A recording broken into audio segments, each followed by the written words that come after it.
A lipoaspiração. A lipoaspiração surgiu há muito tempo com um cirurgião chamado Ilu, que ele era, na verdade, ele era um ginecologista e utilizava curetas para tirar essa gordura. E a lipoaspiração, ela sofreu durante esse tempo várias modificações até chegar aos tempos de hoje em que vários termos foram surgindo, né? Lipomioplastia, lipoescultura, lipo de definição atualmente. E o que a gente vê? A lipoescultura dá para entender bem como se fosse um artista, um escultor, que ele pega aquele bloco quadrado e ele vai retirando formas desse bloco até formar, por exemplo, o corpo de uma mulher, para esculpido. Já a lipo HD, ela é uma lipo que, semelhantemente à lipoescultura, ela dá mais atenção em algumas áreas, alguns sulcos naturais que a gente tem. Então, a paciente, quando se programa uma lipo HD nessa paciente, nós temos que ver o tipo de corpo, né? Se ela é forte, se ela é normal, atlético, ou ela é muito larga, longilínea. E para cada um desses, a gente tem uma qualidade de definição que a gente pode dar. Na lipo HD, por exemplo, do abdômen, a gente consegue fazer as marquinhas laterais do músculo reto abdominal e aquela linha medial. A gente aspira toda a gordura do abdômen e nesses dois pontos, são três, né, um de cada lado mais central, a gente dá uma atenção melhor para que saia do centro cirúrgico com essas marquinhas. Além disso, as laterais, a gente aspira bastante para dar cintura. As proeminências ósseas, elas são trabalhadas também para chamar a atenção do ilho, por exemplo. E no lugar dos oblíquos, são aqueles músculos laterais, a gente aspira bastante para que exista uma transição entre o que vem do músculo, onde a gente aspirou, e a parte central do reto abdominal.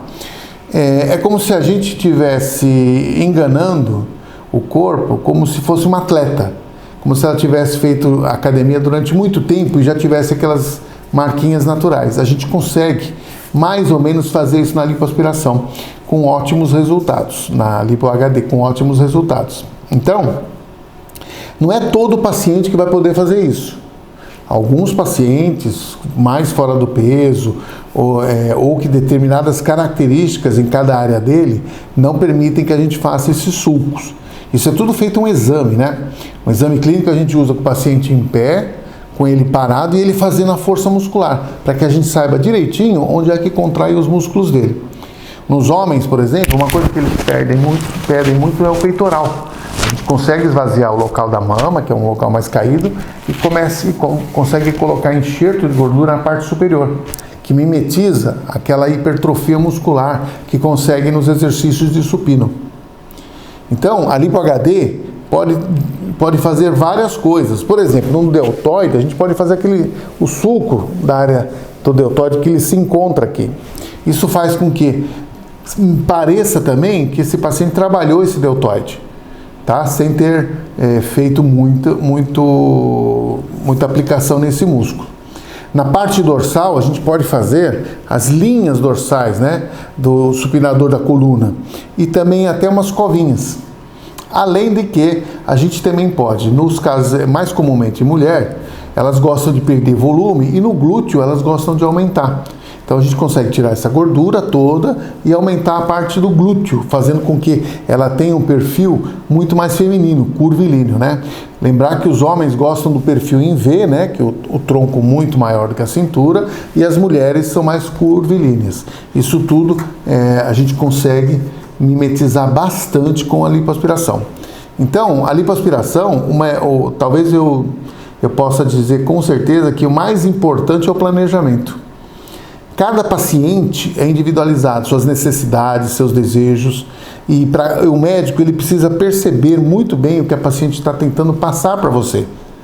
Então, muitas vezes, o que ela quer mesmo é chamar a atenção, que é marcas mais evidentes. Dificilmente mulheres pedem aqueles gominhos abdominais. O homem é mais fácil, porque ele quer ter aqueles gominhos da hipertrofia, mas tem mulher, por exemplo, que pede para fazer. Na coxa, por exemplo, a gente pode no quadríceps fazer o sulco dos músculos, como se ela tivesse trabalhado também a musculatura. É lógico que o que é mais saudável é você ter uma atividade física constante, musculação, porque a gente sabe que a partir dos 40 anos a gente perde 1 milímetro de músculo por ano. Então todo mundo tem que fazer musculação. Mas se a gente puder ajudar isso com a lipoaspiração, fica muito mais bonito. O corpo fica muito mais elegante, na praia, por exemplo, chama atenção. Eu vou dizer assim que hoje, talvez, na minha clínica, mais de 60% seja o pedido para fazer lipoaspiração, ou isolada ou combinada com outras cirurgias. Ok? Esperamos você no nosso consultório. Venha conhecer mais sobre a lipoaspiração.